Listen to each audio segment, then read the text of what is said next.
मधुर साज से भरे अंदाज में बुलाए बाबा पुकार के बच्चिया।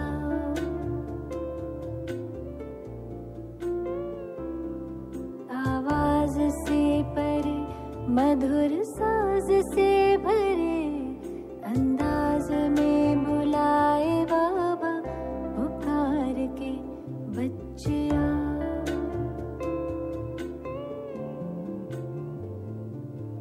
सितारों से दूर सितारों का जहां रहता परम सितारा बेहद सुकून वहां। सितारों से दूर सितारों का जहां रहता परम सितारा बेहद सुकून वहां। बच्चिया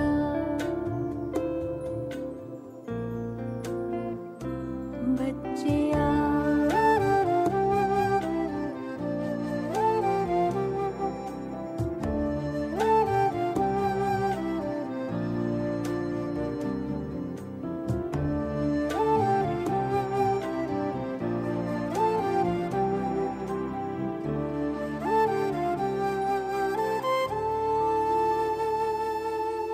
नूर समंदर दिखता सुंदर लहराए निरंतर आनंदित अंतर। मौजों की मौज लेने का है समय वो प्रेम डोर से खींचे वहाँ। जी भर निहार के लिए पंख प्यार के हम उड़ चले। आवाज से परे मधुर साज से भरे अंदाज में बुलाए बाबा पुकार के बच्चिया।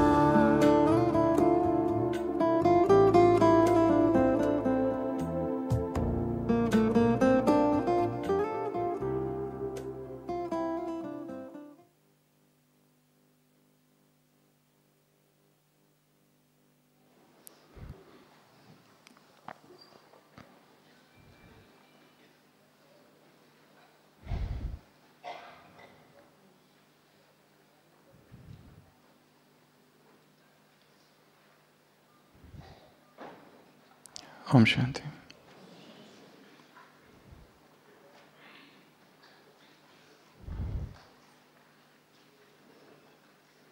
किसी एक देश के राजा की उम्र हो गई थी। कुछ तो करना था, सोचा कुछ उत्सव किया जाए। राज्य की श्रेष्ठतम नर्तकी को बुलाया गया। रात भर उत्सव चला।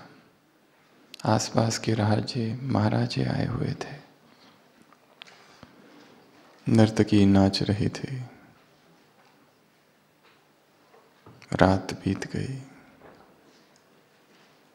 ब्रह्म मुहूर्त हुआ।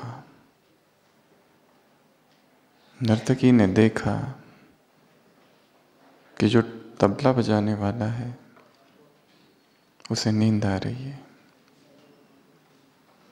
और उसे जगाने के लिए उस नर्तकी ने एक गीत गाया।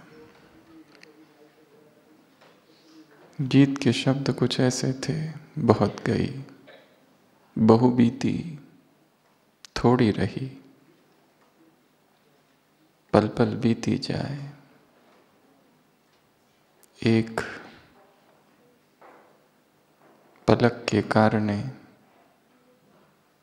कलंक ना लगाए। इस आशय का कोई गीत था जो उसने गाया। बहु बीती, थोड़ी रही, पल पल बीता जाए।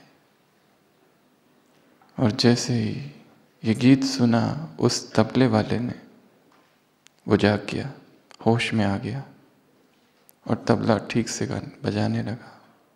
परंतु उसी गीत का असर कई व्यक्तियों पर हुआ उस देश का राजगुरु भी वहाँ आया था, जो नित्य तो हमेशा वन में तपस्या करता था, परंतु राजा ने खास बुलाया था और कुछ अशरफिया, कुछ हीरे मोती भी दिए थे ताकि बख्शिश दे सके। उसने वो सारे हीरे मोती उस नर्तकी के चरणों में डाल दिए और थोड़ी देर में राजा का जो बेटा था राजकुमार, उसने अपना मुकुट निकालकर नर्तकी के चरणों में डाल दिया। राजा अवाक। राजा की जो बेटी थी राजकुमारी, उसने अपना नवलखा हार, सारे गहने उस नर्तकी के चरणों में डाल दिए। राजा ने कहा बस। उस नर्तकी से कहा, तुम एक साधारण सी नर्तकी हो, क्या पूरा राज्य लूटने आई हो? गुरु से पूछा कि आपने ऐसा क्यों किया, सारा धन इसके चरणों में डाल दिया। गुरु ने कहा, इसने मेरी आंखें खोल दी। मैंने अपना जीवन तपस्या में बिताया, वन में बिताया,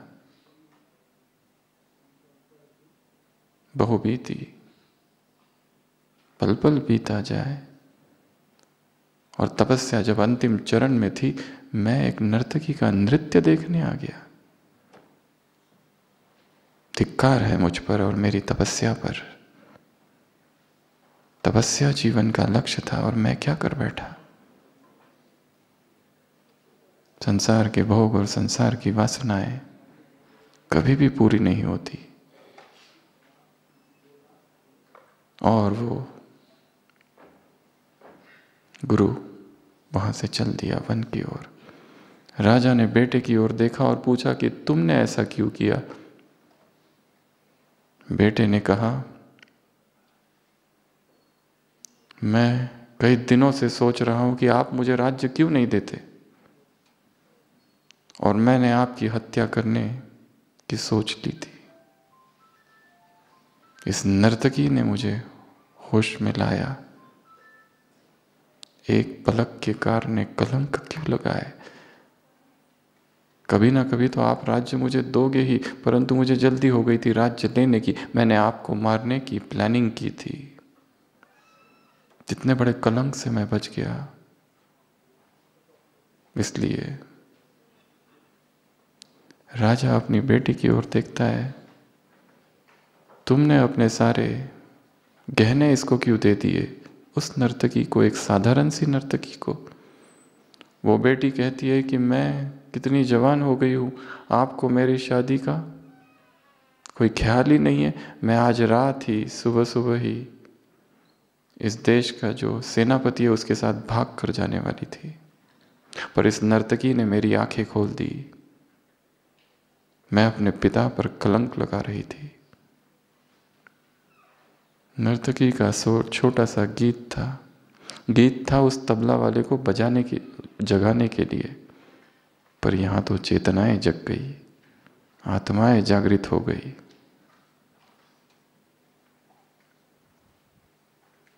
राजा ने सोचा, अब राजा की भी जागृति हुई। मैं भी कैसा राजा हूं। पल पल बीता जाए। तुरंत घोषणा की कि आज से इस राज्य का राजा मेरा बेटा, और राज्याभिषेक कर दिया। और अपनी बेटी से कहा कि इस सभा में इतने सारे युवक आए हैं, राजकुमार, तुम्हें जिससे शादी करनी है कर लो। और राजा स्वयं वैरागी हो गया और वन की ओर निकल पड़ा। साधु, राजकुमार, राजकुमारी और राजा, नर्तकी अकेली बैठी रही, सोच रही है, मेरे एक छोटे से वाक्य से, एक छोटे से गीत से इन लोगों का जीवन परिवर्तन हो गया, और मैं स्वयं, मैं क्या कर रही हूं? नाच गाने में अपना जीवन व्यतीत कर रही हूं। ये जीवन तो प्रभु को पाने के लिए है, उपासना करने के लिए, साधना करने के लिए, तपस्या करने के लिए है। मैं क्या कर रही हूं? और तुरंत उसमें वैराग उत्पन्न होता है। और वो भी प्रभु प्रेम के मार्ग पर निकल पड़ती है।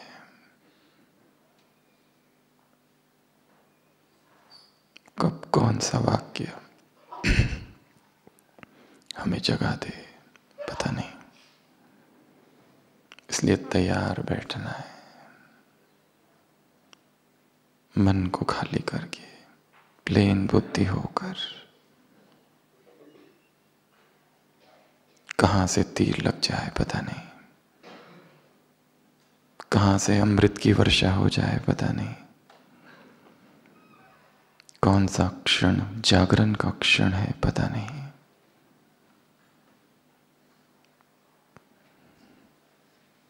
किसी के वाक्य तीर बन सकते हैं,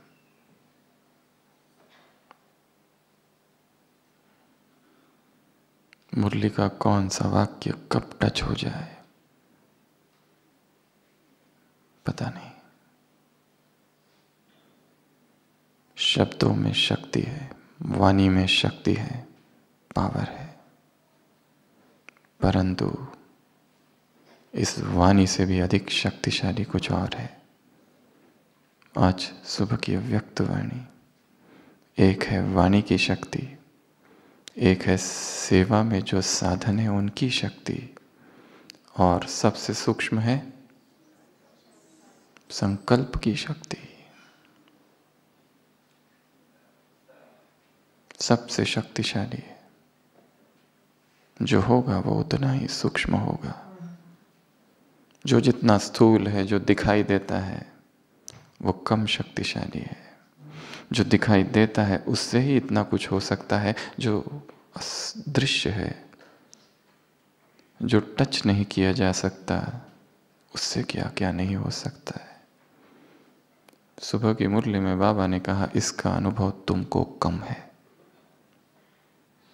एक है वर्णन करने वाले, एक है प्रयोग करने वाले, और एक है अनुभव करने वाले। तीन प्रकार की आत्माओं की चर्चा सुबह की मुरली में है।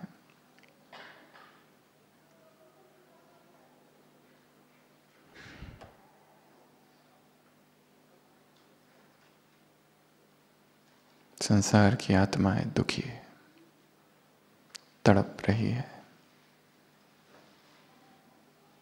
जो ऊपर से सुख दिखाई देता है वो भी सुख नहीं है, दुखी है। ये संसार में दुख नहीं है, ये संसार ही दुख है। और दुख का कारण है तृष्णा, इच्छाएं। इच्छा और इच्छा पूर्ति, तृष्णा और तृष्णा की पूर्ति वैसे ही है जैसे धरती और आसमान का मिलन, क्षितिज, वो कभी आएगा ही नहीं, क्योंकि धरती आसमान से कभी मिल ही नहीं सकती। इच्छाएं दौड़ाती है, पागल कर देती है,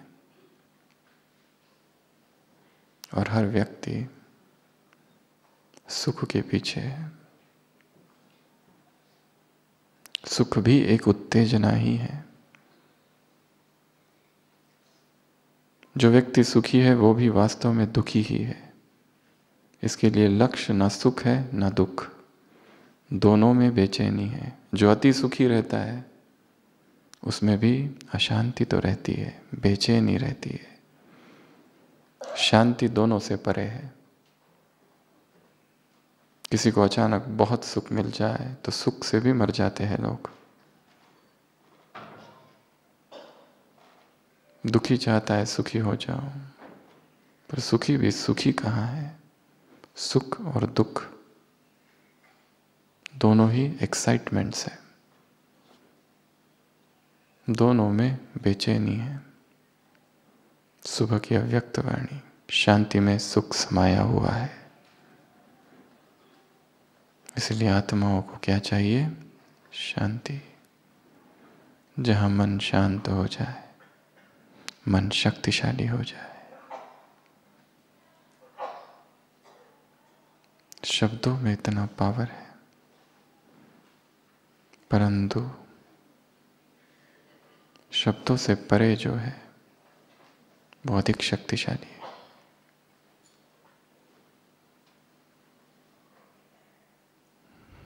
आज हम चर्चा करेंगे सकाश पर। सकाश के सप्त द्वार, वो कौन से दरवाजे हैं जिसकी आज सुबह की अव्यक्त वाणी में चर्चा हुई। 7 द्वार है, 7 doors।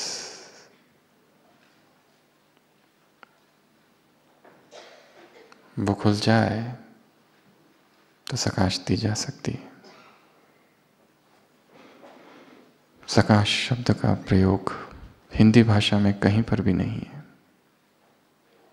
सबसे प्रथम प्रयोग किया गया 68। विश्व किशोर भाऊ मुंबई में थे, बीमार थे। ब्रह्मा बाबा रात भर जाग रहे थे और वाइब्रेशंस दे रहे थे। पूछा कि आप क्या कर रहे हो? बाबा ने कहा मैं सकाश दे रहा हूं।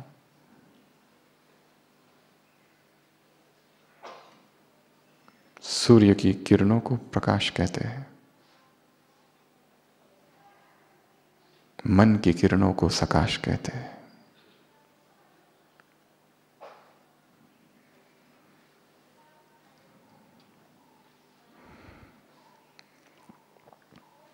सबसे प्रथम द्वार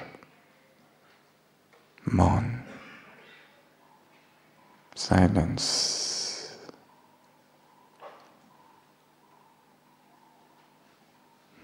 बाबा ने कहा तुम्हें बाह्य मुक्ता के रस का अनुभव है, अंतर्मुक्ता के रस का कम।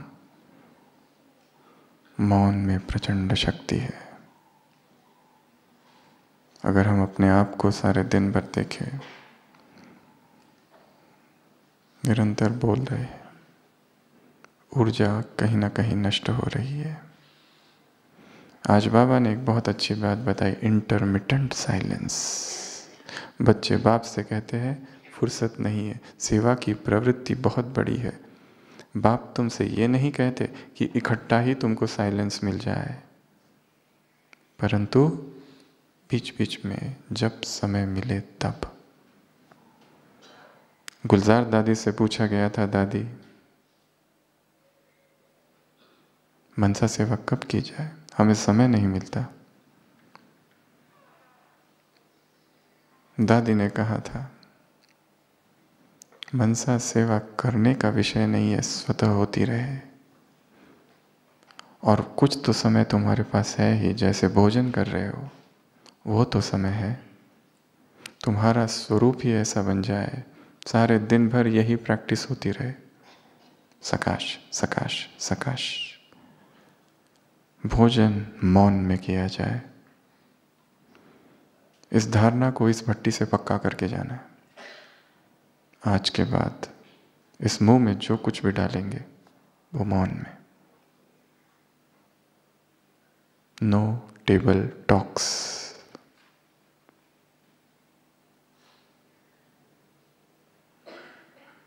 दादी ने कहा कम से कम 5 बार सकाश देनी है दिन भर में। दादी से पूछा, दादी किस किस को सकाश दे? आत्माओं को पहले दे या प्रकृति को पहले दे? दादी ने कहा था पहली सकाश आत्माओं को, सेकंड नंबर पर प्रकृति के 5 तत्वों को। Do not jump straight giving sakash to the 5 elements. पहले आत्माओं को सकाश देनी है और फिर तत्वों को सकाश देनी है। दादी ने कहा अपनी दिनचर्या को इस तरह ढाल लो, मोड़ लो कि सारे दिन भर 5 times a day you give sakash to the world. दुनिया को, आत्माओं को सकाश हम दे। और सकाश देना अर्थात क्या? कोई क्रिया भी नहीं है वो। किसी अव्यक्त वाणी में बाबा ने कहा है आत्मा को इतना शुद्ध बना दो, इतना पवित्र बना दो, कांच की तरह हो जाए, लाइक अ ग्लास। उस पर किरणें जैसे पड़ेगी अपने आप फैलेगी, रिफ्लेक्ट। जिसको जहाँ सकाश चाहिए अपने आप पहुँच जाएगी। हमें देने की आवश्यकता नहीं पड़ेगी। जितना जितना कचरा आत्मा से निकलता जाएगा, उतनी उतनी सकाश अपने आप जहाँ जिसको चाहिए अपने आप मिलेगी। ऐसी शुद्ध चेतना हो जाए, सो प्योर।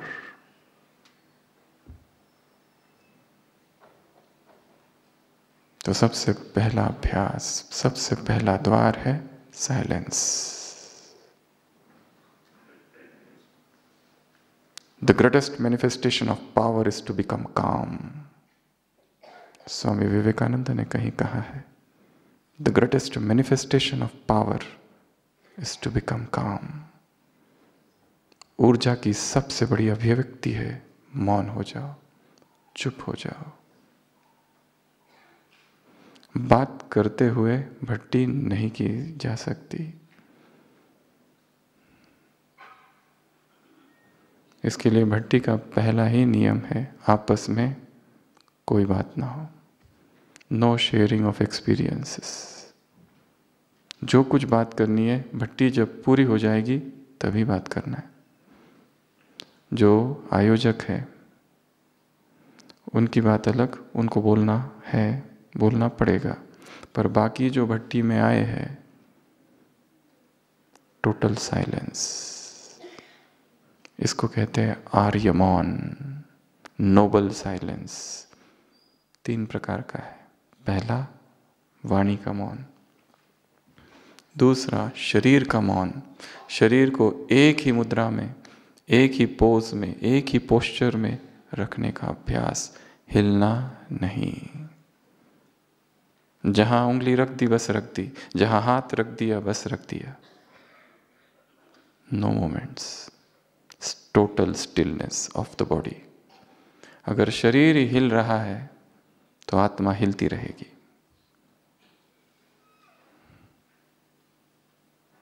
योग करते हुए सोचो कि जैसे हम संदली पर बैठकर सबको योग करा रहे हैं। हमेशा हमारे सामने विश्व है, हिलते रहेंगे, कुछ न कुछ करते रहेंगे तो योग नहीं हो सकता। ये शरीर का मौन है। शरीर स्थिर कर दो। कितना घंटा, कितना टाइम हम स्थिर कर सकते हैं? At least 1 hour sitting without any movement. हाथ यहाँ रख दिया बस रख दिया, फिर कुछ भी होने दो। साधना है, तपस्या है। हमें लग रहा है कोई मच्छर काट रहा है, काट रहा है, काट रहा है, देखा वहां मच्छर है ही नहीं।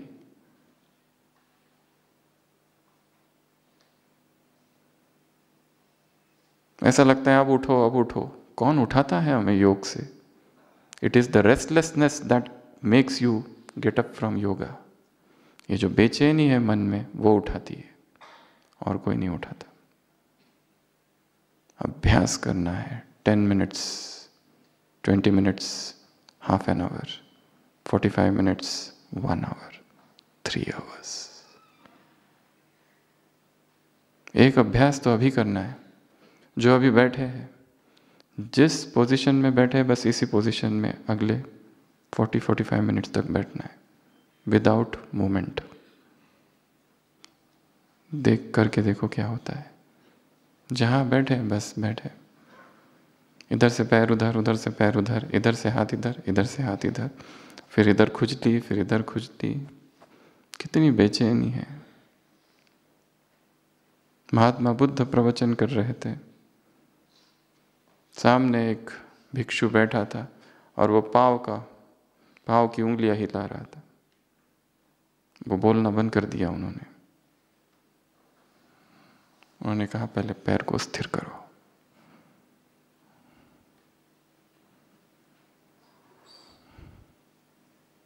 सहज योग, सहज योग, सहज योग। एक मोमेंट भी स्थिर नहीं है सहज योग के नाम पर। फर्स्ट टिल द बॉडी, शरीर को स्थिर कर दो पहले। ये साधना है, ये अभ्यास है। तीसरा मन का मौन। मन व्यर्थ संकल्प से मुक्त हो जाए। आज की मुरली अव्यक्त वाणी, तुम्हारे संकल्प शक्ति से तुम आत्माओं के व्यर्थ संकल्प समाप्त कर सकते हो। सभी स्थिर, एकाग्र। भट्टी के 3 नियम। पहला मौन, दूसरा मोबाइल स्विच ऑफ, साइलेंट नहीं, वाइब्रेट नहीं, स्विच ऑफ, कमरे में छोड़ देना है। तीसरा डाउनकास्ट आइज, चलते समय आँखों पर कंट्रोल, आइज कंट्रोल। ये देखूं, वो देखूं, यहाँ क्या है, वहाँ क्या है। सन्यासियों के लिए नियम था आंखें नीचे करके, पल के नीचे हो, डाउन कास्ट आइज। क्योंकि जहाँ आंखें जाती है ऊर्जा वहाँ भागती है। Wherever eyes go, energy flows. यहाँ से कोई व्यक्ति मार्केट तक चला जाए, कितनी हजारों चीज़ें दिखती है, और वो हर चीज़ एक पत्थर है जो मन की झील पर पड़ता है, तरंगे उत्पन्न होती है। कम से कम तरंगे उत्पन्न हो, कम से कम पत्थर फेंके जाए, इसको तो अभ्यास ही बना लेना है। डेली वॉक जो करते हैं उसमें अभ्यास करना है। कई बार वॉक करेंगे पर यहाँ वहाँ कहीं नहीं देखेंगे। वॉक विथ डाउनकास्ट आइज, ध्यान रखते हुए, गिर ना जाओ। महात्मा गांधी साउथ अफ्रीका में थे, वहाँ पे एक आश्रम में गए, द ट्रैपिस्ट मोनेस्ट्री उस मठ का नाम था। वहाँ उन्होंने देखा यहाँ सभी लोग मौन में हैं, जितने योगी हैं, जितने सन्यासी हैं, जितने तपस्वी हैं, the inmates of the monastery are in silence. वो मठाध्यक्ष के पास गए, हेड ऑफ द मोनेस्ट्री, ये क्या नियम है, यहाँ जो भी आता है बस मौन। उस हेड ऑफ द मोनेस्ट्री ने कहा, उस मठाध्यक्ष ने कहा कि हमारे आश्रम का नियम है संपूर्ण मौन। क्यों? उन्होंने कहा कि हमें, मनुष्य को वास्तव में पता ही नहीं क्या बोलना है क्या नहीं बोलना है, और जब भी बोलता है गलत ही बोलता है। इसलिए हमने इस आश्रम में नियम बनाया है कि जब तक इस आश्रम में कोई रहेगा मौन व्रत का पालन करेगा। जितना मौन शक्तिशाली होगा उतनी तपस्या शक्तिशाली होगी। यहाँ पर आए हैं, मधुबन में आए हैं, आपस में एक दूसरे से बातें चालू है, भोजन पर बातें चालू है, रास्ते में चलते चलते बातें चालू है, अमृत वेला से पहले, अमृत वेला के बाद, मुरली के पहले, मुरली के बाद, दोपहर में बातें चालू है, शाम को बातें चालू है। हाथ में कुछ भी नहीं आएगा। यहाँ से जाएंगे केवल स्मृति रहेगी, मेमोरीज, बहुत अच्छी भट्टी थी। परिवर्तन क्या? 0। यहाँ का प्रभाव वहाँ जाके 10 दिन चलेगा, ज़्यादा से ज़्यादा 1 महीना।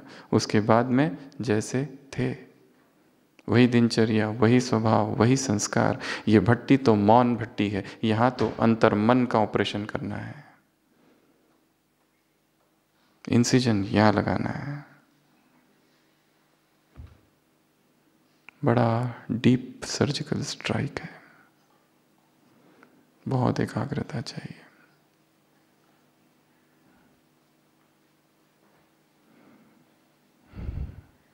Practice of silence. हो सके तो जो कर सकते, हफ्ते में 1 बार टोटल साइलेंस, अगर इजीली पॉसिबल है तो। सेकंड ऑप्शन इंटरमिटेंट साइलेंस, जो आज की मुरली में कहा। हमने कई बहनों को देखा है सुबह 8 बजे तक कुछ भी नहीं बोलते, या मुरली के पहले तक टोटल साइलेंस। कई सारे भाइयों को देखा है दोपहर 12 बजे तक कुछ नहीं बोलते। हफ्ते में एक दिन टोटल साइलेंस, शाम को ड्यूटी से आने के बाद में total silence, at least 4 hours silence, 6 hours silence, 8 hours silence, 12 hours silence. ये प्रथम द्वार है सकाश देने का। खुद ही अस्थिर है, खुद के मन में ही हलचल चालू है, हम कैसे सकाश दे संसार को।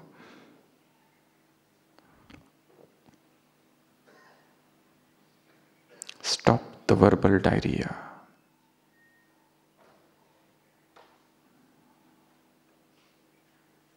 दूसरा द्वार एकांत। दूसरा द्वार एकांत। क्या डेफिनेशन दी आज की मुरली में बाबा ने एकांतवासी की? एक ही पावरफुल स्थिति में मन बुद्धि को स्थिर कर देना एकांत है। बट इसकी प्रैक्टिस के लिए चाहिए स्थूल एकांत, ग्रॉस सॉलिट्यूड। कुछ समय ऐसा बिताना है कि इर्द गिर्द कोई भी नहीं है, टोटल साइलेंस, टोटल सॉलिट्यूड। कोई गार्डन, कोई छत, कोई झरना, कोई नदी, कोई समुंदर, कोई प्राकृतिक स्थान। Increase the green time. Green time को बढ़ाना है। प्रकृति के साथ हमारा कितना समय बीत रहा है? स्पेंड टाइम गार्डन में, एकांत में, मौन में। मम्मा किसी भी स्थान पर जाती थी, मम्मा सबसे पहला प्रश्न पूछती थी, छत कहाँ है? योगी को एकांत बहुत प्रिय होता है, खींचता है उसको, क्योंकि अंदर इतना काम उसे करना है, बाहर कुछ भी नहीं है, बाहर की खोज में कुछ भी प्राप्ति नहीं है। इस संसार में जो कुछ भी दिखाई दे रहा है वो कभी भी हमें तृप्त नहीं कर सकता, वो कभी भी शाश्वत आधार नहीं बन सकता, वो कभी भी हमारे सुख का साधन हो ही नहीं सकता। सम टोटल ऑफ एवरीथिंग, इस संसार में जो कुछ है, vanity of vanity, all is vanity, सब व्यर्थ दिखाई दे रहा है। इसके लिए खोज तो यहाँ करनी है, अंदर। अगर सकाश देनी है विश्व को, कल्याण करना है विश्व की आत्माओं को, तड़प रही है आत्मा, हे शांति देवा, सुबह की वाणी।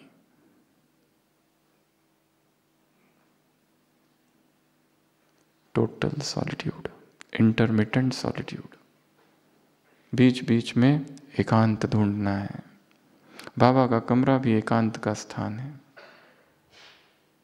छत, गार्डन, प्रकृति के स्थान, नदी, झरने, पहाड़, ये सारे स्थान हैं। ब्रह्मा बाबा क्यों अकेले में जाकर नदी किनारे बैठते थे? सोचते रहते थे क्या हो रहा है मुझे। क्यों बनारस गए? एकांत। तो शुरुआत करनी है स्थूल एकांत से, और फिर अपने आप प्रवेश होगा सूक्ष्म एकांत में, ग्रॉस सॉलिट्यूड से सटल सॉलिट्यूड की तरफ। उस एकांत की अवस्था में ही नई टचिंग्स, इंट्यूशन होता है। मुझे करना क्या है, क्या करूं? सबसे पूछते रहते हैं, इसका उत्तर क्या है, उसका उत्तर क्या है, उसका उत्तर क्या है। जॉब करूं या सेंटर पे रहूं, सेंटर पे रहूं या मधुबन में आऊं, अमृत वेला कैसा करे, मुरली का चिंतन कैसे करे। क्यों पूछना है किसी से? सारे उत्तर अपने आप एकांत में मिलेंगे। एकांत ही हमारा स्वभाव है वास्तव में।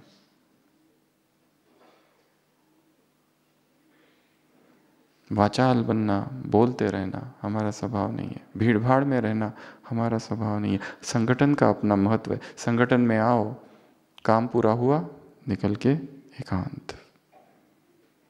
सबके साथ रहो, काम पूरा हुआ, टेरेस बैठ जाओ।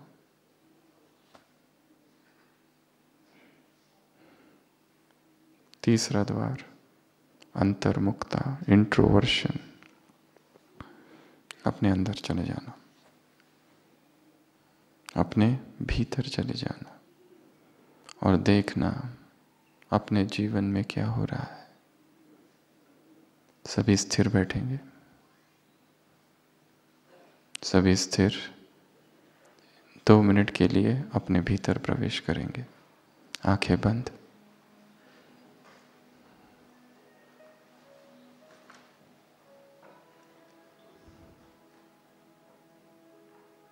देखना है क्या दिखाई दे रहा है भीतर।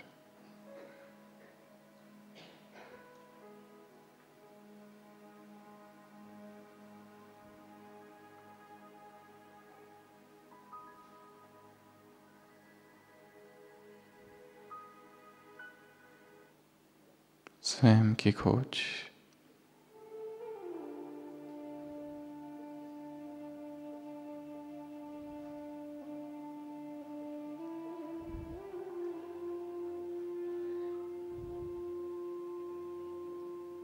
मैं कौन हूँ?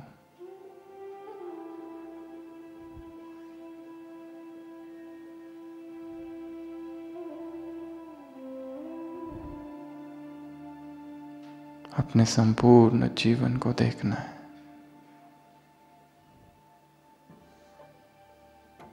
बचपन से लेकर अब तक का सारा जीवन।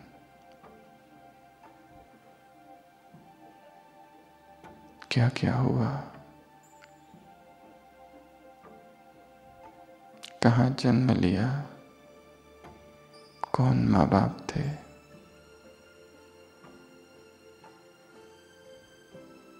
वो स्कूल, वो कॉलेज।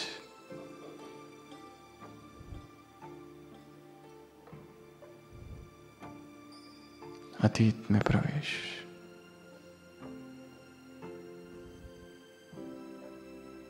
भगवान का परिचय कैसे मिला?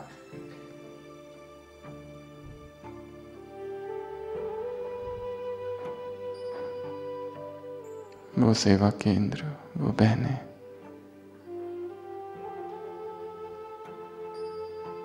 वो सेवा। मधुबन में पहली बार आना, भगवान से मिलन।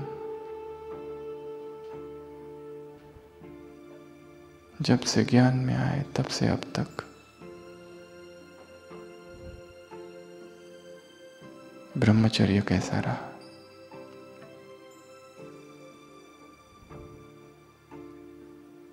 अमृत वेला कैसा रहा?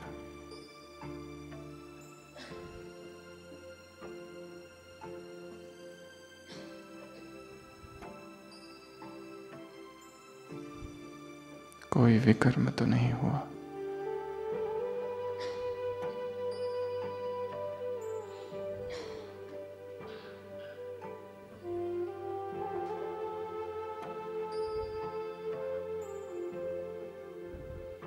संबंध कैसे रहे?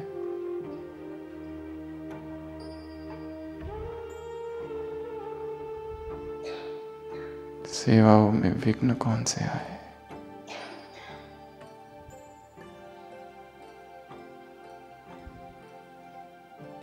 अपने संपूर्ण जीवन को देखना है।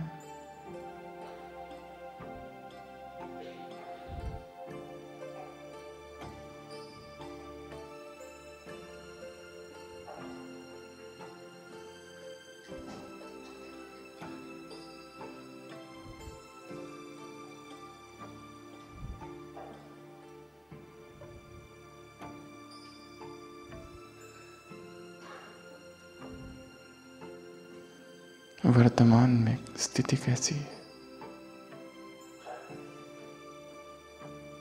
वर्तमान में मन की अवस्था कैसी है?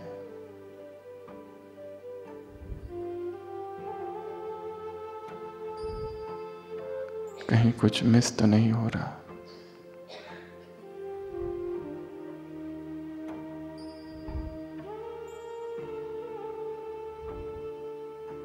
सब कुछ पाकर भी खाली खाली क्यों है?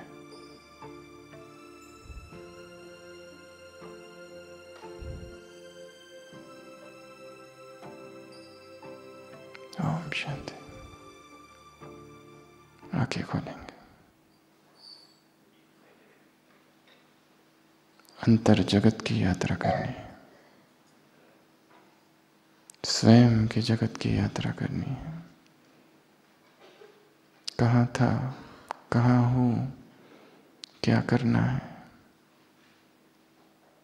क्या क्या हुआ। पास्ट में कंफ्यूजन है, गैप्स है। जब तक वो ठीक नहीं करेंगे वर्तमान भी ठीक नहीं होगा। इसलिए भीतर प्रवेश करना, अंतर्मुक्ता, ये तीसरा द्वार है।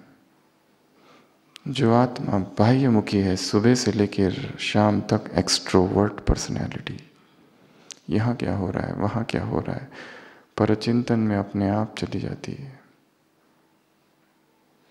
एक्सट्रोवर्शन में एनर्जी वेस्ट होती है। बाबा ने इसलिए कहा अंतर्मुक्ता का रस का अनुभव तुमको कम है। अंदर ही आनंद की अवस्था है। उत्सव, आमार,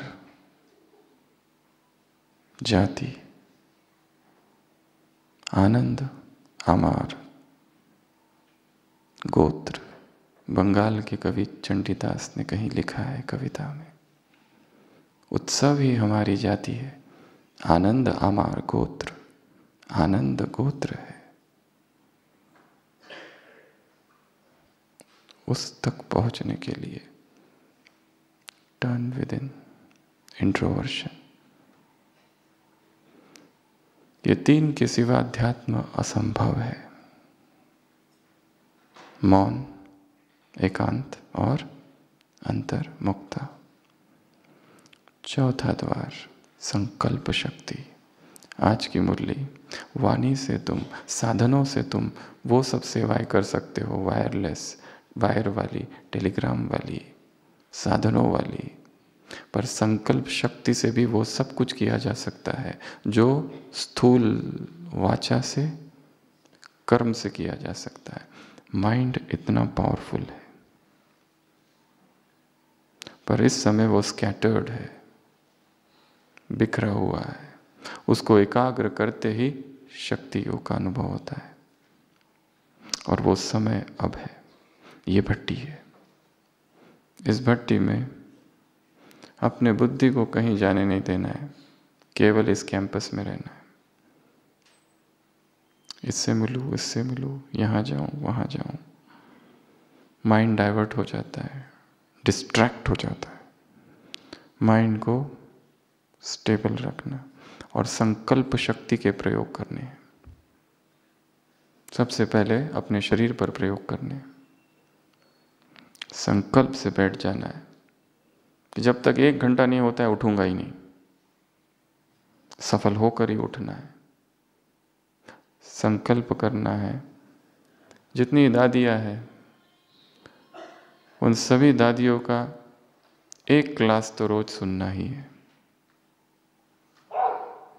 ईयरफोन लगाओ, 1 आवर वॉक, निकल जाओ। हाफ आवर जाना, हाफ आवर आना। Exercise at least 10,000 steps per day. At least 10,000 steps तो होने ही होने चाहिए। ये एक एक्सरसाइज है। मोस्ट हार्मलेस एक्सरसाइज है वॉकिंग।